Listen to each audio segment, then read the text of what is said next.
അരയത്ത് പുത്തമ്പരെ പോണോ? അരയത്ത് പുത്തമ്പരയിലൊന്ന് പോകണോ? അവിടെ വല്ലതും ഉണ്ടോ? അവിടെ ഇപ്പോൾ തറവാട് അടച്ചിട്ടിരിക്കുക. പിന്നെ എന്നാ കാണാൻ? അവിടെ സജിയൊക്കെ ഉണ്ട്. സജിയുണ്ട്, ചിന്നമ്മയുണ്ട്, മേരിയുണ്ട്. അല്ല, ഒരു കുടുംബതാമസിക്കുകയാണോ? ആ, അത് പിന്നെ അവർ വന്നിട്ട് വണ്ടിയില്ല കൊണ്ടുപോകാൻ. അവരൊന്നും വരികയില്ല, നമ്മൾ പോകണം. അവരൊന്നും വരികയില്ലെന്നേ, നമ്മൾ പോകണം. അത് പിന്നെ പോയാൽ ആ,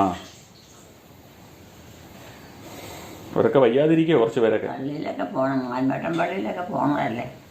ആണോ? പിന്നെ മാൻമട്ടം പള്ളിയിലാണോ പോകുന്നത്? മാൻമട്ടം പള്ളിയായിരുന്നു അന്നത്തെ പോക്കിന് എളുപ്പം. ആണോ? ആ, വണ്ണാറപ്പാറക്കാൾ എളുപ്പം. അത് ശരിയാ. പാറയ്ക്ക് പോകണമെങ്കിൽ ഒത്തിരി പോകണം, പാടാ, വണ്ടി കൂട്ടാതെ. ആ, വണ്ടിയില്ലാഞ്ഞോണ്ട്. ആ, മാൻമട്ടാകുമ്പോൾ നമുക്ക് മുകളിൽ കൂടെ കയറി അങ്ങ് പോകാമായിരുന്നല്ലേ. കുന്ന് കയറി അങ്ങ് കയറുമ്പോൾ മാൻമട്ടം പള്ളിയായി.